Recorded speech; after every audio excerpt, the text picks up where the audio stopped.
Chapter 16. The Visitor. Imagine, if you can, what the rest of the evening was like. How they crouched by the fire which blazed and leaped and made so much of itself in their little grate. How they removed the covers of the dishes and found rich, hot, savoury soup, which was a meal in itself, and sandwiches and toast and muffins enough for both of them. The mug from the washstand was used as Becky's teacup, and the tea was so delicious that it was not necessary to pretend that it was anything but tea. They were warm and full-fed and happy, and it was just like Sarah that, having found her strange good fortune real, she should give herself up to the enjoyment of it to the utmost. She had lived such a life of imaginings that she was quite equal to accepting any wonderful thing that happened, and almost to cease, in a short time, to find it bewildering. "I don't know anyone in the world who could have done it," she said, "but there has been someone. And here we are sitting by the fire, and it's true, and whoever it is, wherever they are, I have a friend, Becky. Someone is my friend." It cannot be denied that as they sat before the blazing fire and ate the nourishing, comfortable food, they felt a kind of rapturous awe, and looked into each other's eyes with something like doubt. "D'ye think," Becky faltered once in a whisper, "d'ye think it could melt away, miss? Hadn't we better be quick?" And she hastily crammed her sandwich into her mouth. If it was only a dream, kitchen manners would be overlooked. "No, it won't melt away," said Sarah. "I am eating this muffin, and I can taste it. You never really ate things in dreams. You only think you are going to eat them. Besides, I keep giving myself pinches, and I touched a hot piece of coal just now on purpose." The sleepy comfort which at length almost overpowered them was a heavenly thing. It was the drowsiness of happy, well-fed childhood, and they sat in the fire glow and luxuriated in it until Sarah found herself turning to look at her transformed bed. There were even blankets enough to share with Becky. The narrow couch in the next attic was much more comfortable that night than its occupant had ever dreamed that it could be. As she went out of the room, Becky turned upon the threshold and looked about her with devouring eyes. "If it ain't here in the morning, miss," she said, "it's been here tonight anyway, and I shan't never forget it." She looked at each particular thing as if to commit it to memory. "The fire was there," pointing with her finger, "and the table was before it, and the lamp was there, and the lamp looked rosy red, and there was a satin cover on your bed, and a warm rug on the floor, and everything looked beautiful. And," she paused a second, and laid her hand on her stomach tenderly, "there was soup and sandwiches and muffins, there was." And with this conviction a reality at least, she went away. Through the mysterious agency which works in schools and among servants, it was quite well known in the morning that Sarah Crewe was in horrible disgrace, that Ermengarde was under punishment, and that Becky would have been packed out of the house before breakfast, but that a scullery maid could not be dispensed with at once. The servants knew that she was allowed to stay because Miss Minchin could not easily find another creature helpless and humble enough to work like a bounden slave for a few shillings a week. The elder girls in the schoolroom knew that if Miss Minchin did not send Sarah away, it was for practical reasons of her own.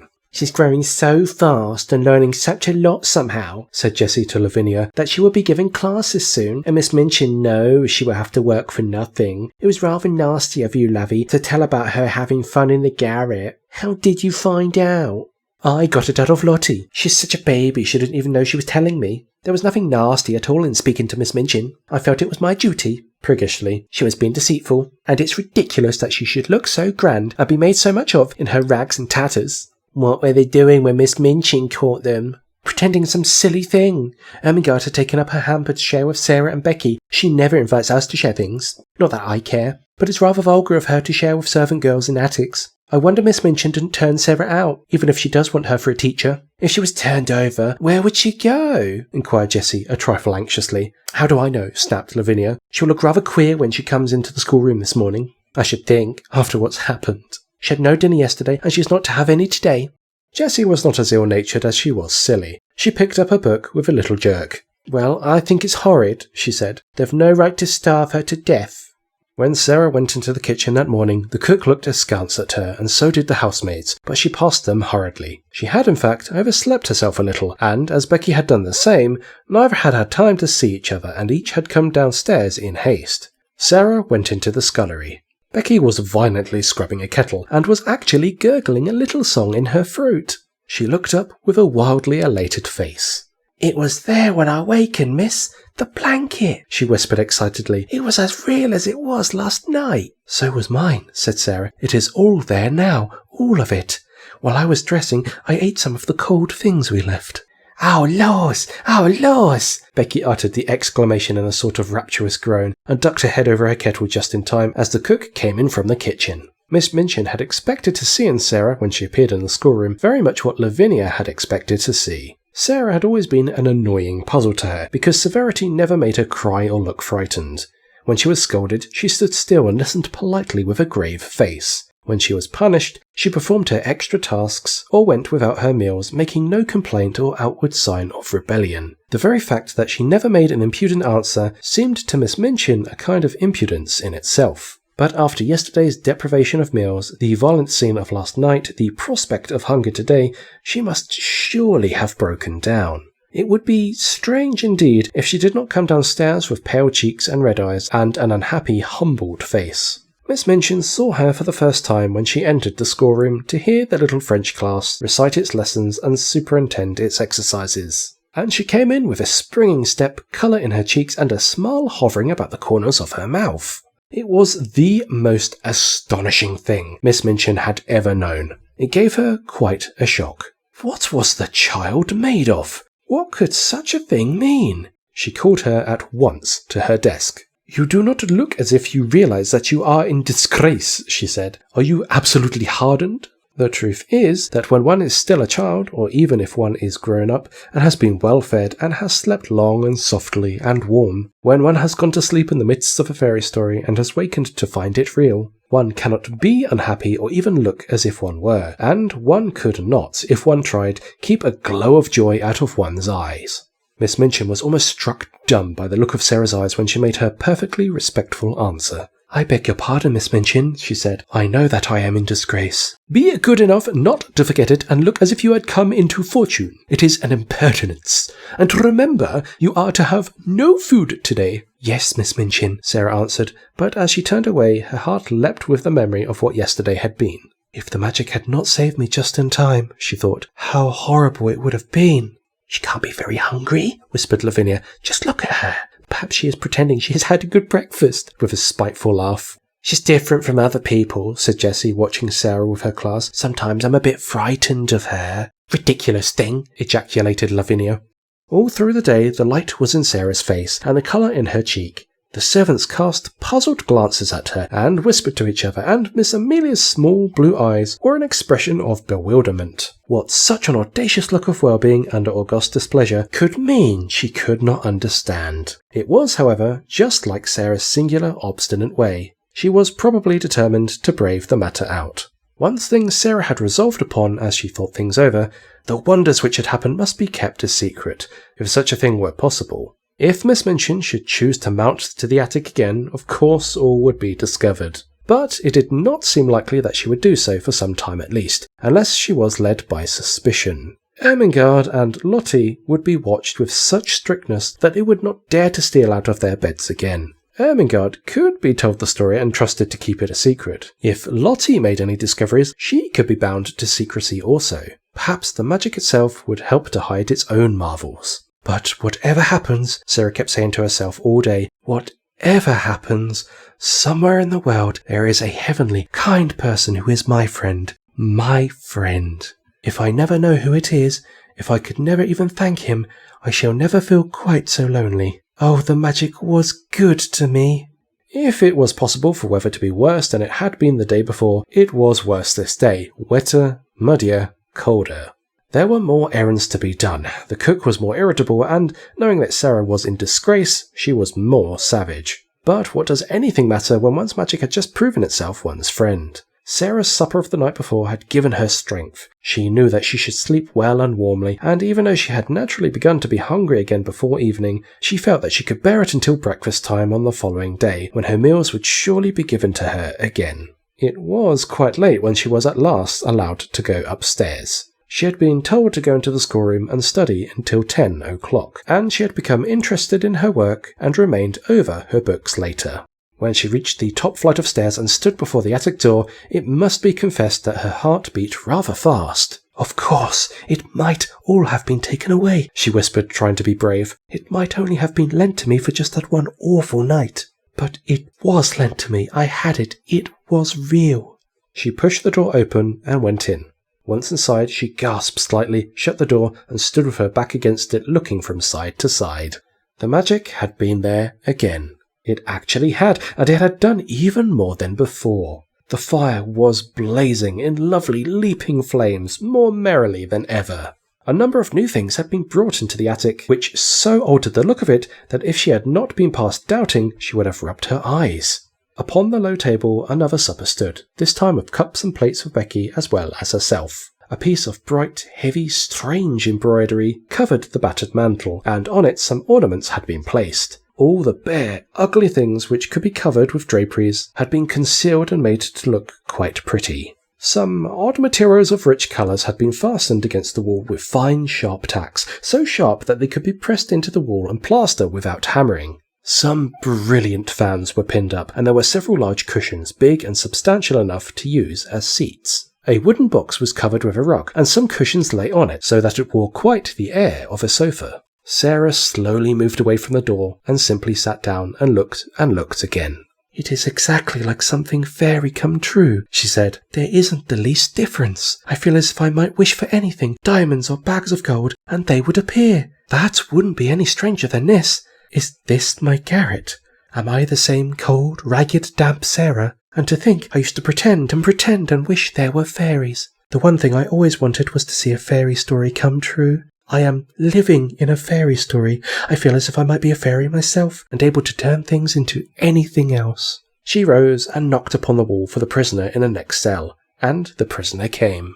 When she entered, she almost dropped in a heap upon the floor. For a few seconds she quite lost her breath. "Oh, laws!" she gasped. "Oh, laws, miss!" "You see," said Sarah. On this night, Becky sat on a cushion upon the hearthrug and had a cup and saucer of her own. When Sarah went to bed, she found that she had a new thick mattress and big downy pillows. Her old mattress and pillow had been removed to Becky's bedstead, and consequently, with these additions, Becky had been supplied with unheard-of comfort. "Where does it all come from?" Becky broke forth once. "Laws, who does it, miss?" "Don't let us even ask," said Sarah. "If it were not that I want to say, 'Oh, thank you,' I would rather not know. It makes it more beautiful." From that time, life became more wonderful day by day. The fairy story continued.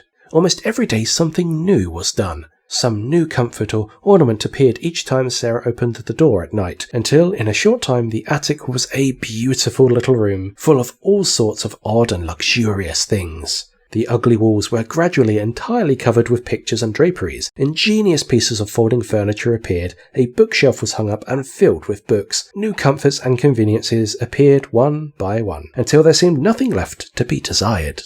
When Sarah went downstairs in the morning, the remains of supper were on the table, and when she returned to the attic in the evening, the magician had removed them and left another nice little meal.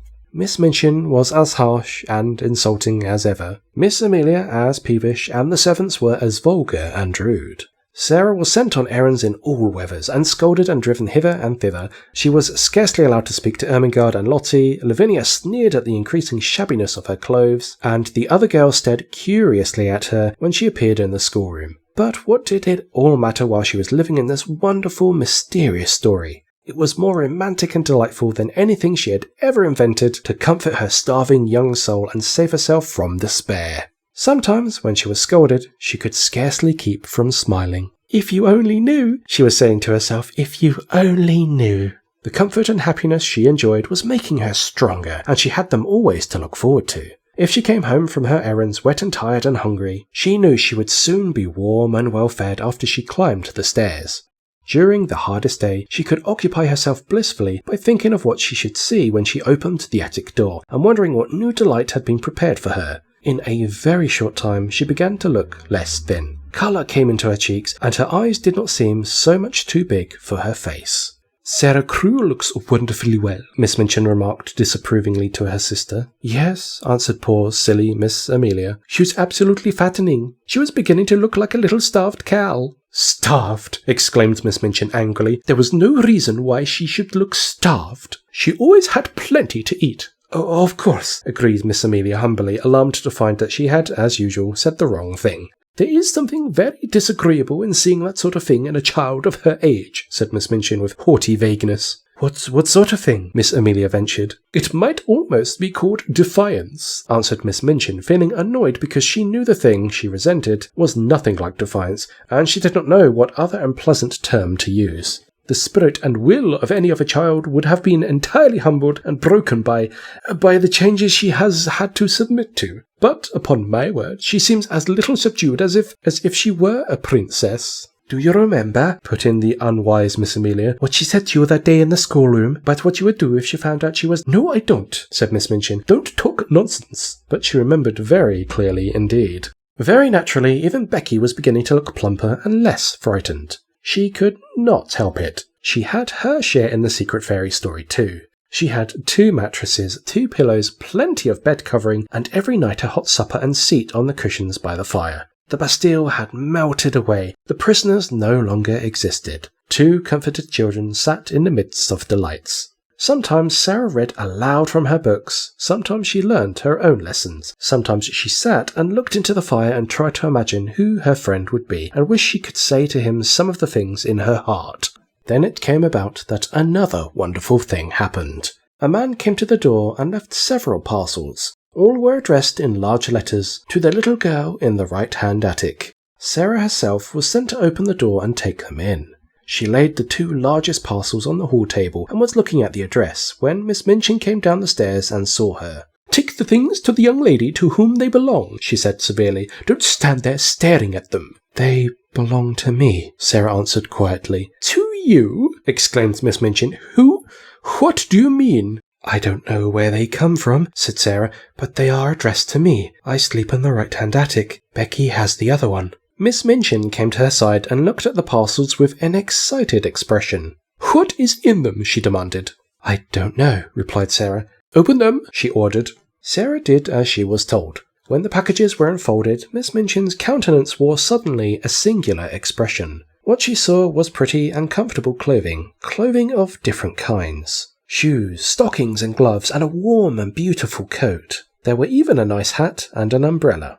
They were all good and expensive things, and on the pocket of the coat was pinned a paper on which were written these words: "To be worn every day, will be replaced by others when necessary." Miss Minchin was quite agitated. This was an incident which suggested strange things to her sordid mind. Could it be that she had made a mistake after all, and that the neglected child had some powerful though eccentric friend in the background, perhaps some previously unknown relation who had suddenly traced her whereabouts and chose to provide for her in this mysterious and fantastic way?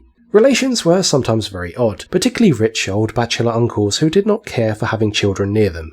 A man of that sort might prefer to overlook his young relation's welfare at a distance. Such a person, however, would be sure to be crotchety and hot-tempered enough to be easily offended. It would not be very pleasant if there were such a one, and he should learn all the truth about the thin, shabby clothes, the scant food, and the hard work. She felt very queer indeed, and very uncertain, and she gave a side glance at Sarah. "Well," she said in a voice such as she had never used since the little girl lost her father, "someone is very kind to you. As the things have been sent, and you are to have new ones when they are worn out, you may as well go and put them on and look respectable. After you are dressed, you may come downstairs and learn your lessons in the schoolroom. You need not go out on any more errands today." About half an hour afterward, when the schoolroom door opened and Sarah walked in, the entire seminary was struck dumb.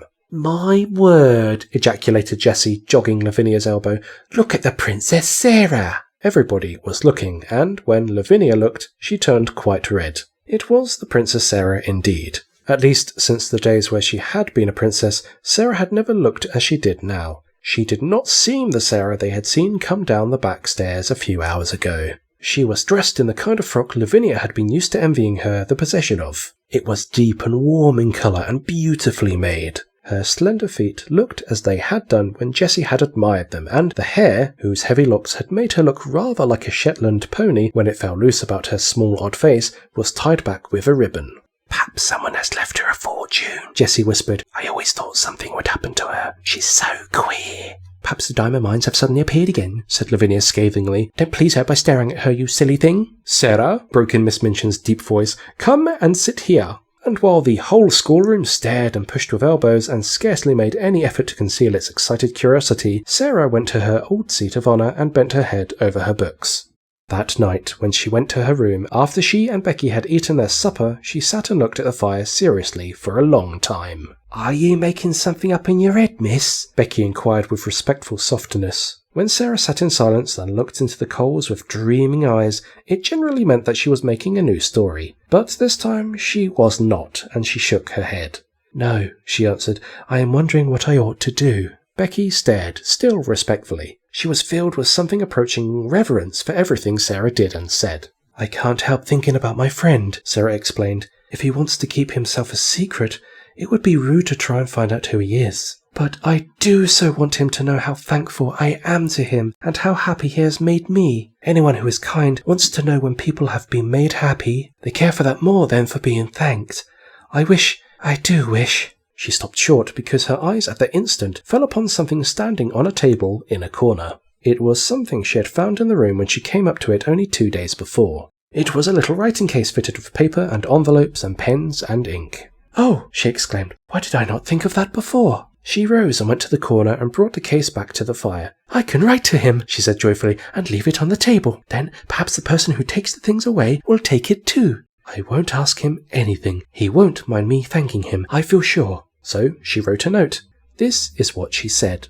"I hope you will not think it is impolite that I should write this note to you when you wish to keep yourself a secret. Please believe I do not mean to be impolite or try to find out anything at all. Only I want to thank you for being so kind to me, so heavenly kind, and making everything like a fairy story. I am so grateful to you, and I am so happy, and so is Becky. Becky feels just as thankful as I do. It is all just as beautiful and wonderful to her as it is to me.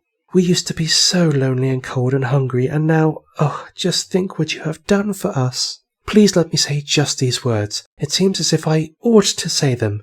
Thank you, thank you, thank you." The little girl in the attic. The next morning she left this on the little table, and in the evening it had been taken away with the other things, so she knew the magician had received it, and she was happier for the thought. She was reading one of her new books to Becky just before they went to their respective beds, when her attention was attracted by a sound at the skylight. When she looked up from her page, she saw that Becky had heard the sound also, as she had turned her head to look and was listening rather nervously. "Something's there, miss," she whispered. "Yes," said Sarah slowly. "It sounds rather like a cat trying to get in."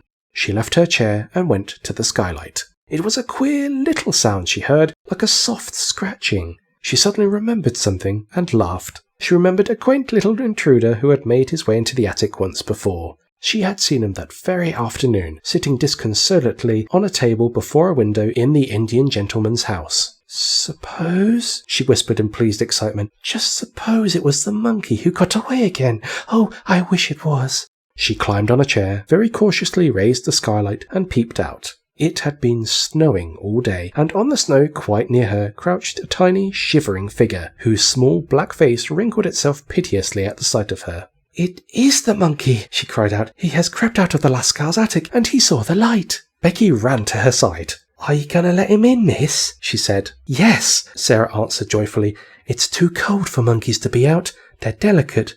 I'll coax him in." She put her hand out delicately, speaking in a coaxing voice, as she had spoke to the sparrows and to Melchizedek, as if she were some friendly little animal herself. "Come along, monkey darling," she said. "I won't hurt you." He knew she would not hurt him. He knew it before she laid her soft, caressing little paw on him and drew him towards her. He had felt human love in the slim brown hands of Ram Dass, and he felt it in hers. He let her lift him through the skylight, and when he found himself in her arms, he cuddled up to her breast and looked up into her face. Nice monkey," she crooned, kissing his funny head. "Oh, I do love little animal things." He was evidently glad to get to the fire, and when she sat down and held him on her knee, he looked from her to Becky with mingled interest and appreciation. "He is plain-looking, miss, ain't he?" said Becky. "He looks rather like a very ugly baby," laughed Sarah. "I beg your pardon, monkey, but I am glad you are not a baby. Your mother couldn't be proud of you, and no one would dare to say you look like any of your relations. Oh, I do like you." She leaned back in her chair and reflected. Perhaps he's sorry he's so ugly, she said, and it's always on his mind. I wonder if he has a mind. Monkey, my love, have you a mind? But the monkey only put up a tiny paw and scratched his head. What shall we do with him? Becky asked. I shall let him sleep with me tonight and then take him back to the Indian gentleman tomorrow. I am sorry to take you back, Monkey, but you must go. You ought to be fondest of your own family, and I'm not a real relation. And when she went to bed, she made him a nest at her feet, and he curled up and slept there, as if he were a baby and much pleased with his quarters.